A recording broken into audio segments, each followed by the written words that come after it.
우리와 늘 함께 하시는 하나님, 오늘도 하나님과 함께하는 기쁨과 감사로 예배합니다.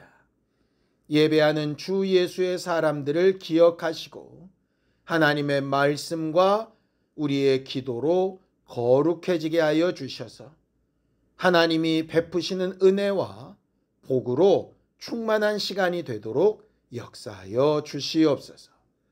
믿음으로 언금한 손길들 위에 복을 주시고 하나님이 우리를 돕고 계신 증거와 그 결과들을 분명히 보고 간증하며 사는 교회가 되어져 가도록 매 순간 매 순간을 도우시고 함께하여 주시옵소서. 예수님의 이름으로 기도하였습니다. 아멘. 하나님의 말씀은 로마서 5장 5절에서 11절까지 말씀을 함께 합독하겠습니다. 로마서 5장 5절에서 11절까지 말씀입니다. 함께 읽습니다. 시작. 소망이 우리를 부끄럽게 하지 아니함은 우리에게 주신 성령으로 말미암아 하나님의 사랑이 우리 마음에 부은 바 됨이니 우리가 아직 연약할 때에 기약대로 그리스도께서 경건하지 않은 자를 위하여 죽으셨도다. 의인을 위하여 죽는 자가 쉽지 않고 선인을 위하여 용감히 죽는 자가 혹 있거니와 우리가 아직 죄인 되었을 때에 그리스도께서 우리를 위하여 죽으심으로 하나님께서 우리에 대한 자기의 사랑을 확증하셨느니라. 그러면 이제 우리가 그의 피로 말미암아 의롭다 하심을 받았으니 더욱 그로 말미암아 진노하심에서 구원을 받을 것이니 곧 우리가 원수 되었을 때에 그의 아들의 죽으심으로 말미암아 하나님과 화목하게 되었은즉 화목하게 된 자로서는 더욱 그의 살아나심으로 말미암아 구원을 받을 것이니라. 그뿐 아니라 이제 우리로 화목하게 하신 우리 주 예수 그리스도로 말미암아 하나님 안에서 또한 즐거워하느니라.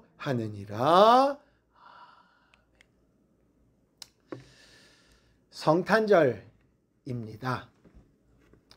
우리가 요즘은 하지 않지만 과거에 한 달에 한 번 이렇게 생일 축하를 한 적이 있었죠. 근데 생일 축하했을 때 우리가 불렀던 찬양이 있었습니다. 혹시 뭔지 기억나시나요? 당신은 사랑받기 위해 태어난 사람. 그 찬양이었습니다. 그냥 생일 축하 노래도 있는데 그 찬양이 되게 좋았던 건 뭐냐면요. 우리가 이 땅에 태어난 이유를 설명해 주고 있는 찬양이기 때문에 그래요. 오늘은 이제 예수님 생일입니다. 그러니 이제 그 예수님께도 만약에 우리가 축하송을 불러드린다면 뭐 다른 찬양도 많이 있겠지만 당신은 사랑받기 위해 태어난 사람이라고 아마 하는 것이 아마 제 생각에 옳을 것 같아요. 이 땅에 우리가 태어날 때 뭐 여러 가지 목적이 있습니다. 뭐 하나님의 일을 위하여 뭐 소명과 뭐 구원이 있고 뭐 여러 가지 말들이 있겠지만 성경을 계속 읽다 보면 한 가지 이렇게 분명해지는 게 있어요. 하나님은 이 땅에 우리를 사랑하기 위해서 태어나게 하셨고 우리가 이 땅에서 계속 살아가는 이유는 하나님께 사랑받기 위해서입니다.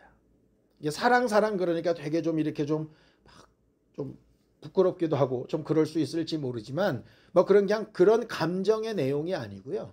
우리가 일상적으로 살아가는 과정 가운데도 이 부분은 되게 중요한 문제라고 그래요. 제가 설교하면서 뭐 유명한 사람이 이런 말을 했습니다. 뭐 이런 말을 잘 쓰고 싶지는 않은데 오늘은 그냥 한마디를 쓰려고 그럽니다. 그러니까 우리가 잘 아는 빅토르 위고라고 하는 아주 유명한 작가가 있지요. 그 작가가 한 말 중에 이런 말인데 제 마음하고 너무 딱 맞아서 그런 거예요. 사람이 이 세상에서 누릴 수 있는 행복 중에 가장 기본적이고 가장 큰 것은 사랑받고 있다라고 하는 믿음이다. 이런 말을 했대요. 그러니까 우리가 어린아이부터 어른에 이르기까지 칭찬받는 걸 싫어하는 사람은 아무도 없죠. 그죠? 누가 누구에게 인정받는 걸 싫어하는 사람은 아무도 없습니다. 그러니까 누구나 다 인정받고 싶어하고 칭찬받고 싶어합니다. 때로 골을 부리기도 하고 때로는 그냥 깽판을 치기도 합니다. 그런 것들의 근간을 이렇게 살펴보면 사람들이 대부분 무시당하고 있다. 아니면 인정받지 못하고 있다. 차별받고 있다. 이런 걸 느낄 때 사람들이 화가 나고 감정이 상하고 이렇게 모든 것을 뒤집어 엎고 싶고 이렇게 되는 것 같아요. 누가 나를 인정해 주는데 뒤집어 엎고 싶은 사람은 없습니다. 칭찬하는데 거기다가 욕하는 사람은 없어요. 이게 왜 그럴까? 왜 사람이라는 존재는 칭찬을 받고 인정을 받으면 애고 어른이고 할 것 없이 다 그렇게 기쁘고 좋아할까? 칭찬받고 인정받는다는 것을 무엇과 연결시키냐면 사랑받고 있다고 연결시키기 때문이라는 거예요. 그래서 아이들이 이렇게 경쟁을 간혹 합니다. 그러니까는 머리 굵어지면 안 하지만 어린애들 같은 경우 영아부나 이런 애들 선생님이 심부름 시키려고 그러면 서로 하려고 그러잖아요. 왜냐하면 사랑받고 싶다는 본능인 거죠. 엄마의 사랑을 받고 있던 애가 동생이 태어나면 누가 가르쳐주지 않아도 자기 지위에 위협을 받아요. 그래서 간혹 해코지를 하기도 하고 그렇기도 한답니다. 왜냐? 사랑을 뺏길 수 있다는 두려움 때문이라는 거죠. 그런데 어떤 아이는 동생이 태어났는데도 전혀 그렇지 않다는 거예요. 왜 그런가 보면 자기가 충분히 사랑받고 있다고 생각하면 그게 뺏기지 않는다고 믿고 전혀 다른 사람한테 적대적인 감정을 풍기지 않는다는 거죠. 그러니까 이런 겁니다. 굉장히 날카롭고 뭔가 적대적인 반응이 많이 나온다면 어떻게 봐야 되느냐? 저 사람은 충분히 사랑받고 있다고 생각하지 못한가 보다. 그렇게 생각하면 되는 거예요. 애가 왜 저래? 성질이 왜 저 모양이야? 가 아니라 충분히 사랑받고 있다고 못 느끼나 보다. 그러면 그런 아이를 대하거나 그런 사람을 대할 때 부모나 또 먼저 그를 이렇게 케어해주는 사람들이 어떤 입장으로 다가가야 되는지가 굉장히 분명해지겠지요. 그래서 부모가 아이를 대할 때에도 또 직분자들이 또 같이 있는 따라오는 사람들을 대할 때에도 이렇게 꾸준하고 여전한 게 굉장히 중요하대요. 되게 잘해주다가 되게 못해주다가 칭찬하다가 야단치다가 이게 들쑥날쑥하면 이게 받는 사람이 불안하다는 거죠. 그래서 이게 내가 뭘 해야 사랑받지? 어떻게 해야 사랑받지? 이게 강박처럼 된다라고 하는 거죠. 제가 꽤 오랫동안 신앙생활을 했는데 신앙생활 중간 어느 부분에는 그런 부분이 가능했던 것 같아요. 그러니까 배우기를 그렇게 배워서 그런 건지 아니면 제가 잘못 느껴서 그런 건지는 모르겠지만 내가 이렇게 살아서 하나님께 사랑받을까? 내가 이렇게 살아도 되는 걸까? 내가 뭔가를 지금 좀 해야 되지 않을까? 하나님 앞에 다른 어떤 열매가 있어야 되는데 없으니까 이런 불안감이 있었던 때를 되짚어 보면 충분히 사랑받고 있다고 느끼지 못했던 때인 거죠. 그래서 신앙생활할 때 가장 중요한 부분이 바로 이 부분인 것 같아요. 나는 지금 하나님 앞에 충분히 사랑받고 있다고 느끼고 있나? 이 부분을 생각해 보는 겁니다. 우리는 1년 동안 믿음으로 살아가는 삶을 살자고 이렇게 왔습니다. 되돌아보면서 이걸 한번 생각해 봤으면 좋겠어요. 올 한 해 동안 나는 하나님 앞에 얼만큼 사랑받았다고 생각하나? 내 주변에서 나를 사랑해 주는 사람은 과연 누구라고 생각하나? 반대로는 나는 과연 뭘 가장 사랑하고 있나? 생각해 보면 내 삶의 길이나 방향이나 목적이 눈에 이렇게 보이게 될 거예요. 물론 꾸며지는 부분도 있을 수 있습니다. 요즘 젊은 사람들이 하는 인스타그램이나 이런 SNS 같은 게 자기 삶을 올리잖아요. 이런 거 맛있는 거 먹었어요. 이렇게 명품을 샀어요. 이런 거 말입니다. 근데 그게 진짜 전부 다가 진실한 모습으로 다 그러면 문제가 없을 거예요. 그런데 누군가에게 인정받고 사랑받고 있는 모습이 꾸며져 있거나 아니면 어떤 부분이 가려져 있거나 이렇다면 그런 부분들이 드러날까 봐 또 불안해서 사랑을 충분히 못 느끼게 될 거고요. 그런 꾸며진 부분을 잘 유지하려고 애쓰다가 결국 진짜 받아야 될 애정이나 따뜻함은 놓쳐버리는 경우들이 꽤 많이 있을 수 있어요. 그래서 꾸며진 신앙생활이 아니라 제대로 된 신앙생활을 할 수 있게 되기를 정말 바랍니다. 간혹 연예인으로 돈도 엄청 많이 벌고 좋아하는 팬도 엄청나게 많고 굉장히 휘황찬란하게 이렇게 나오는 모습을 보면 너무너무 좋은 사람들이 있잖아요. 그런데 간혹 그런 연예인들이 자살을 하거나 이혼을 하거나 아니면 어떤 문제에 막 빠지거나 하지 말아야 될 행동들을 하거나 이런 것들을 보면 나보다 훨씬 행복해 보이고 훨씬 사랑을 많이 받는 존재인 것 같은데 왜 저러고 살지? 이런 생각이 간혹 들 때가 있는데 그것들을 한번 곰곰이 생각해 보면 그게 꾸며진 모습이었나 보다. 그 꾸며진 모습이 드러나거나 아니면 자기가 보이기 싫은 것들이 나타날까 봐 두려웠나 보다. 그런 관심이나 사랑이 떠날까 봐 괴로웠나 보다. 이런 생각이 들게 되는 거죠. 그래서 끊어지지 않고 변질되지 않고 나를 꾸미지 않아도 되는 그런 사랑의 대상을 분명히 찾고 그것으로 인해서 안정감을 누리고 감사할 수 있는 그런 우리가 하나님께서 정말 우리를 이 땅에 태어나게 하신 이유, 사랑받기 위해서 태어난 존재라고 하신 이유가 맞지 않을까 이런 생각이 들어요. 예수님도 이 땅에 오실 때 분명한 목적 때문에 오셨습니다. 다시 말하지만 사랑받기 위해서 오셨어요. 근데 그가 사랑받기 위한 존재로 이 땅에 오셔서 하신 목적이 뭐냐? 일이 뭐냐? 너무나도 명확하게 이렇게 얘기를 하죠. 마가복음 2장 17절입니다. 함께 읽습니다. 시작. 예수께서 들으시고 그들에게 이르시되 건강한 자에게는 의사가 쓸데없고 병든 자에게라야 쓸데있느니라.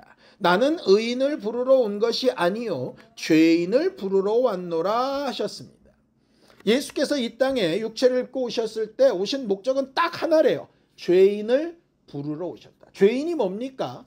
사람은 본래 하나님께 사랑받고 하나님이 주신 복으로 사는 존재로 지음을 받았습니다.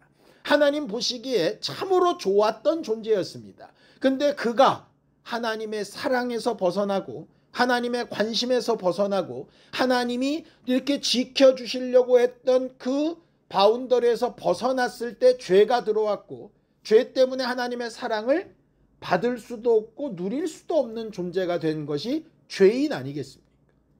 결국 그 죄인들을 불러주러 오셨다. 다시 만나주러 오셨다라고 그렇게 말을 하죠. 왜 부르시는가? 우리는 이 부분이 되게 중요합니다. 우리가 예배하러 왔는데 왜 예배하러 왔는가? 성경을 읽는데 왜 성경 읽나? 기도하는데 왜 기도하나? 전도하면 돼. 그 사람을 데려다가 전도해서 뭘 어떻게 하려는 거냐? 목적이 있지 않겠어요?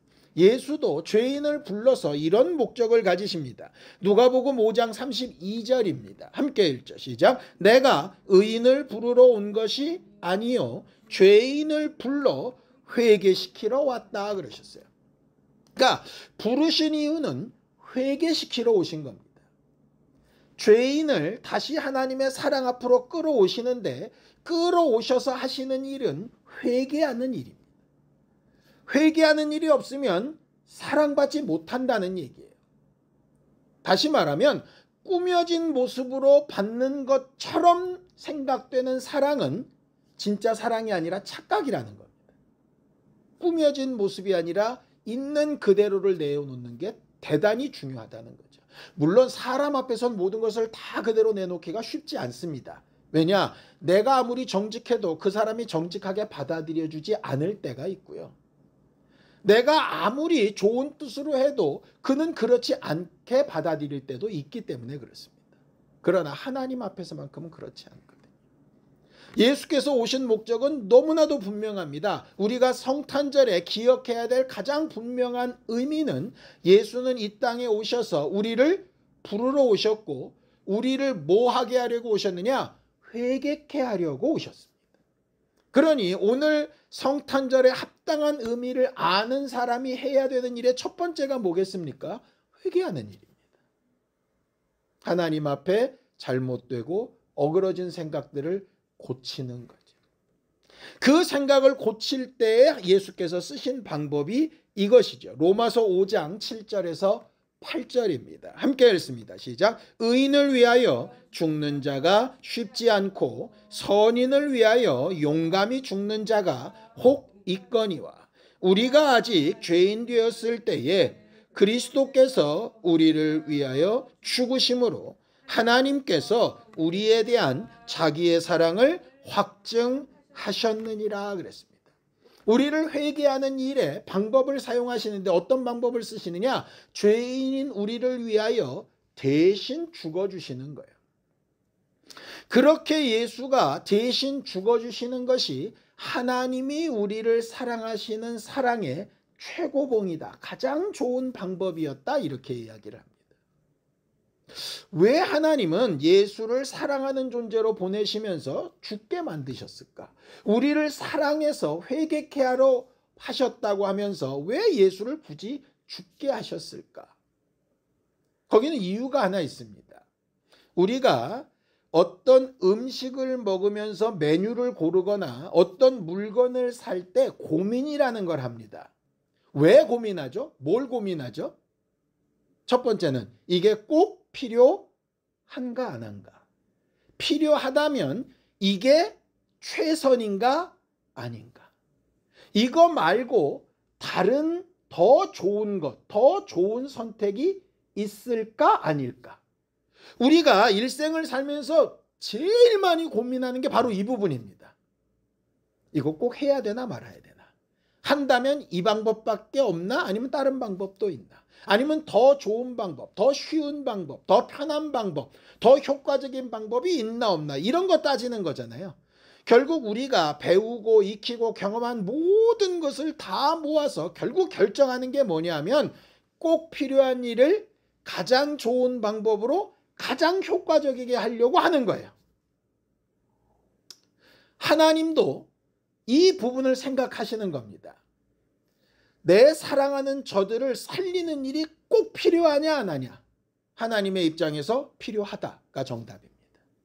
이 필요한 일을 위해서 그럼 어떤 방법이 있냐? 율법을 줘봐도 안 되고 성전을 짓게 해봐도 안 되고 제사를 드려봐도 안 되고 별거를 선지자를 쓰고 천사를 보내고 별거를 다 해도 안 되는 거예요. 가장 좋은 방법, 유일한 방법, 최고의 방법이 하나님의 아들이 직접 오셔서 죽으시고 우리의 모든 죄를 대신하시는 그 방법밖에 없어서 그 일을 택하신 거예요. 그래서 예수께서 말씀하시는 겁니다. 내가 길이요 진리요 생명이니 나로 말미암지 않고는 아버지께로 올 길이 없어서 내가 왔다. 이렇게 되는 겁니다. 그래서 예수께서 이 땅에 오신 이유는 단 하나입니다. 다른 방법이 없어서입니다.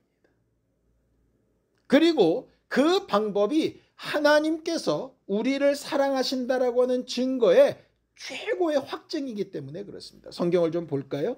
자, 로마서 8장 32절입니다. 함께 읽죠. 시작. 자기 아들을 아끼지 아니하시고 우리 모든 사람을 위하여 내주시니가 어찌 그 아들과 함께 모든 것을 우리에게 주시지 않겠느냐라 그랬어요.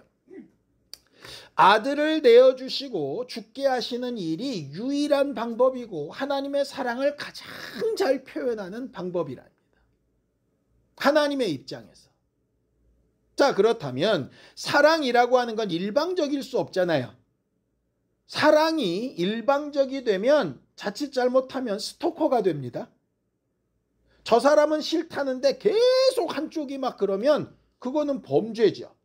그러니까 하나님은 아들을 사랑하셔서 또 우리를 사랑하셔서 하실 수 있는 최고의 또 유일한 방법으로 아들이 죽고 부활해서 우리의 모든 죄를 다 대신하여 깨끗하게 하시는 것을 선택하셨어요. 그렇다면 아들은 어떻게 하셨냐? 아들은 이렇게 하셨죠. 자, 요한복음 10장 17절입니다. 함께 읽죠. 시작. 내가 내 목숨을 버리는 것은 그것을 내가 다시 얻기 위함이니 이로 말미암아 아버지께서 나를 사랑하시느니라. 예수의 선택은 뭐냐 하면 아버지를 사랑하시고 또 아버지께 사랑받는 방법이 최고의 또 최선의 선택이 이것이라고 아시고 그것을 선택하신 거예요. 나는 정말 그러기 싫어 죽겠는데 아버지가 억지로 하라 그러니까 억지로 한 게 아니고, 예수는 분명히 육체적인 고민과 아픔은 있었으나 이것이 고민 끝의 결론이 이 방법이 아버지를 사랑하는 최고의 방법이고 아버지께 사랑받는 최고의 방법이라고 알고 믿고 이 일을 하신 것이죠. 그래서 그렇게 순종해진 아들을 아버지는 어떤 다른 조건과 필요 없이 사랑하시는 것이고, 아들은 그런 아버지가 자기를 사랑한다는 걸 너무 잘 알고 있기 때문에 죽기까지 순종하심으로 아버지에 대한 사랑을 나타내신 거예요. 우리가 크리스마스 선물이라고 하는 그런 동화를 알고 있지요? 아내가 긴 머리를 가지고 있고 남편은 줄 없는 시계를 가지고 있는 얘기 말입니다. 서로를 너무너무 사랑해서 그에게 정말 필요한 것을 주려고 자기에게 있는 가장 좋은 것을 내어놓는 것. 그게 결과적으로 서로 사랑하는 일의 결과 아니었습니까?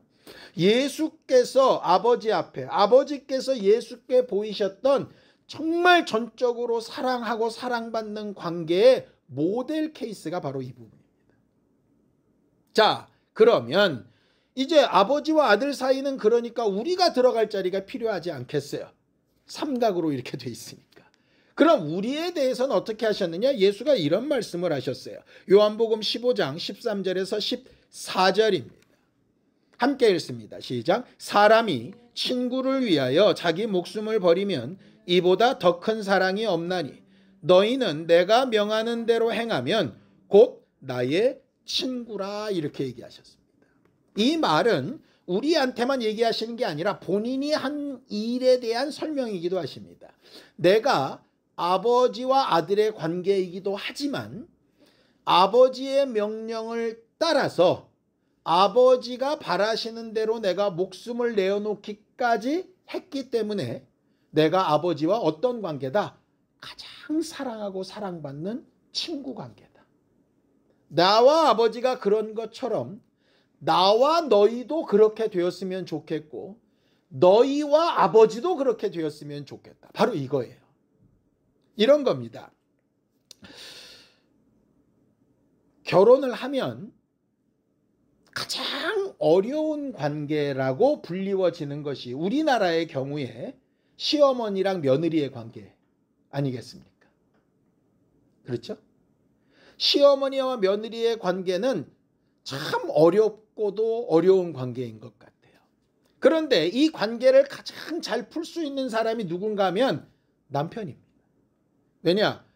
그 시어머니는 며느리는 잘 모르겠는데 아들은 엄청나게 사랑해요. 그렇죠? 며느리는 시어머니는 잘 모르겠는데 남편은 엄청나게 사랑합니다. 이 둘을 동시에 잘 사랑할 수 있는 존재가 남편이에요. 그래서 남편이 어머니에게 잘하면서 아내에 대한 사랑을 주지시키고 아내를 사랑하면서 어머니에 대한 사랑을 주지시켜서 결과적으로 이 좋은 관계가 결국 시어머니랑 며느리의 관계를 나빠지지 않게 가능하면 더 좋아지게 만들 수 있는 키가 어디에 있느냐면 남편에게 있어요. 그래서 예수께서 우리의 신랑이라고 하고 하나님의 아들이라고 하고 하는 관계가 어렴풋하게 이해가 되는 겁니다.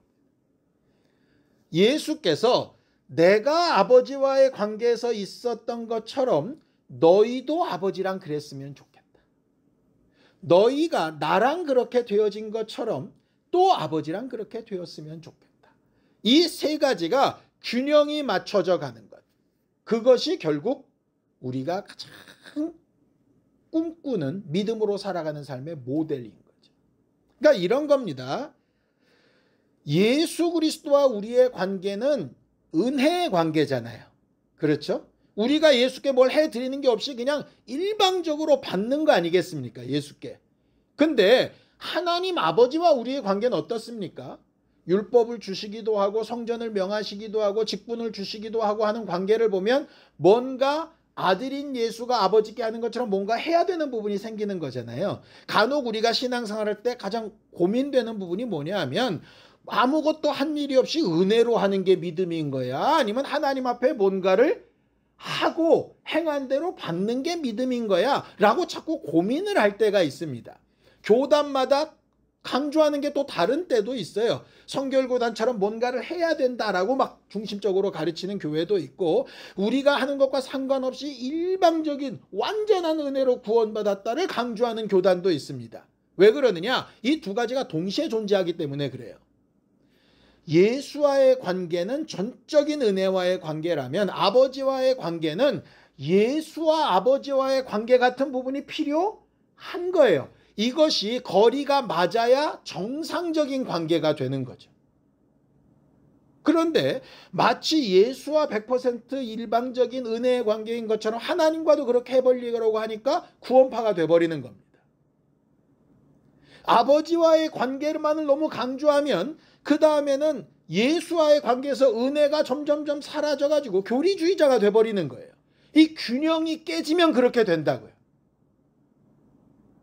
결과적으로 신앙생활에서 예수가 계속 가르치시는 이유가 뭐냐 하면 내가 아버지께 사랑을 받는 이유는 두 가지다. 본래 내가 그냥 아들이라서도 사랑받고 또 아버지의 뜻대로 행함으로 또 사랑을 받는다. 너희도 나로 인하여 구원받은 교회로서 당연히 사랑을 받고 또 너희가 아버지의 뜻대로 행하는 걸로 사랑을 받는다. 이 관계가 계속해서 균형 맞춰져 가야 된다는 걸 예수께서 육체를 입고 오셔서 몸소 보이시고 그 사랑으로 우리를 가르치신 거죠.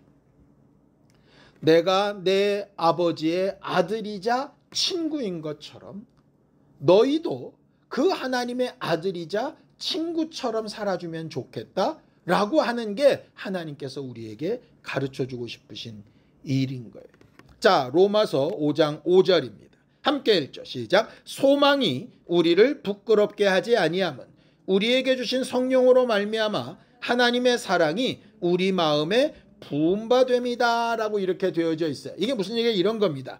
우리의 소망이 뭡니까? 예수 그리스도를 통하여 뭐를 받았다? 구원을 받았다는 겁니다. 내가 받은 이 구원이 부끄럽지 않게 되는 이유가 뭐냐? 예수 그리스도로 말미암아 정말 하나님이 우리에게 주신 그 사랑으로 우리 마음이 어떻게 움직여야 하는가, 사랑받은 자로서 어떻게 움직여야 하는가를 알고 깨닫고 또 성령께서 명령하신 대로 순종할 마음으로 변해갈 때 비로소 소망이 부끄럽지 않다라는 거예요. 우리가 흔히 이런 얘기를 많이 들었을 겁니다. 구원을 어때? 부끄러운 구원이 있다 이렇게 얘기를 했죠. 부끄러운 구원이 뭡니까? 일방적으로 은혜를 받아서 지옥은 가지 않습니다. 근데 하나님 앞에 받은 사랑에 사랑으로서 보답하는 것이 하나도 없다면 소망은 소망인데 어떤 소망이란 얘기예요? 부끄러운 소망이라는 얘기입니다. 자식 관계가 틀어지지는 않지만 부끄러운 관계라는 거예요. 그러니 내가 소망으로 구원을 얻었으니 이 부분은 의심하지 말고 이제 내가 예수께서 그렇게 하셨던 것처럼 사랑받기 위해서 해야 될 부분은 과연 뭐지? 내가 저를 사랑해서 해야 될 부분은 뭐지? 라고 하는 것을 성령으로 인도받아야 한다라는 거죠. 이 두 가지가 그래서 뭔가를 선택하려고 하지 말고 균형 잡히게 하려고 해야 되는 겁니다. 마지막 절을 한 군데 더 읽어볼까요? 로마서 5장 11절입니다. 함께 읽죠. 시작. 그뿐 아니라 이제 우리로 화목하게 하신 우리 주 예수 그리스도로 말미암아 하나님 안에서 또한 즐거워하느니라. 우리가 성탄절이라고 즐거워하고 기뻐하고 아주 좋아합니다. 뭘 가지고 즐거워해야 되느냐? 하나님으로 화목하게 된 것과 하나님께 사랑받고 있다는 사실로 행복해야 하는 것. 우리가 성탄절날 기뻐하고 즐거워야 될 이유와 의미가 여기에 있습니다. 나는 하나님과 화목한 사람인가? 그래서 설교 마지막에 다시 한번 물었으면 좋겠습니다. 나는 하나님께 사랑받고 있는 사람인가? 존재 자체로 사랑받고 있고 내가 사랑한다고 고백한 일을 가지고 주께서 나를 사랑하실까? 예수께서 아버지에게 존재 자체로 사랑받으시고 아버지의 뜻대로 행하심으로 사랑받으셨던 것처럼 아버지께서 그 아들을 내어주시기까지 모든 것을 다 내어주시고 우리를 사랑하기로 작정하시고 확증하셨던 것처럼 나도 그렇게 균형 잡히게 하나님을 사랑하고 사랑받고 있다고 생각하고 있나? 그렇지 않다면 그 부분부터 해결을 해야 하는 거예요. 병이 들고 안 들고 문제가 해결되고 안 되고보다 중요한 게 바로 이 부분입니다. 내가 하나님 앞에 사랑받고 있다는 사실이 분명해지는 것. 이것이 분명해져야 그 다음 믿음도 선택하고 나아갈 수 있게 되는 거 아니겠습니까? 우리가 전해야 될 전도도 이 부분이고 우리가 우리 자손들한테 물려줘야 될 믿음의 유산도 바로 이 부분입니다. 우리가 받은 사랑으로 정말 사랑하고 사랑은 이런 것이라고 본을 보여주고 그들도 마치 하나님의 사랑을 확증받고 확증하는 사람들이 되어져 갈 수 있도록 그렇게 수고하는 우리 모두가 되기를 예수님의 이름으로 축원합니다. 특별히 우리 가정과 자손들에게 먼저 그런 일이 있게 되기를 예수님의 이름으로 축원합니다. 기도하겠습니다. 하나님 아버지, 하나님께서 우리 모두를 도우셔서 하나님께서 우리를 위한 사랑을 확증하심으로 오늘 성탄절에 이르기까지 우리를 믿음으로 이끄시고 함께하여 주셨음에 감사합니다. 하나님을 사랑하여 행한 모든 일에 응답을 더하시고 하나님 기뻐하시는 믿음의 역사를 꿈꾸는 우리 모두가 되게 도우시고 인도하여 주옵소서. 하나님과 우리와 예수 그리스도와의 관계가 온전히 잘 균형 잡혀지게 도와주셔서 은혜로 충만하고 우리가 주를 사랑하여 행하는 일에 힘써 애쓰는 우리 모두가 되도록 도와주시옵소서.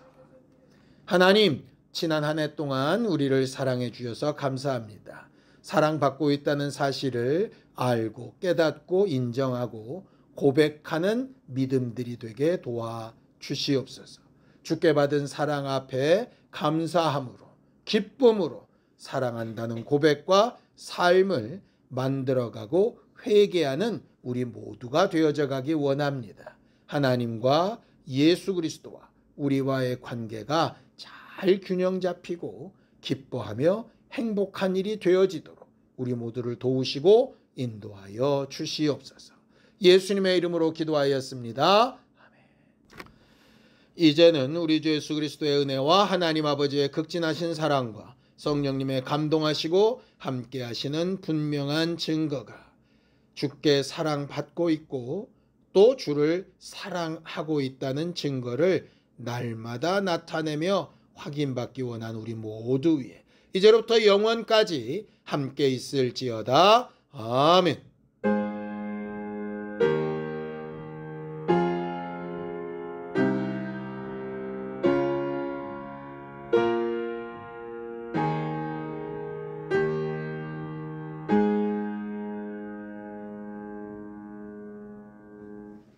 우리에게 주어진 모든 날들 가운데 하나님께 사랑받는 증거가 늘 넘치기 바랍니다. 수고하셨습니다. 감사합니다.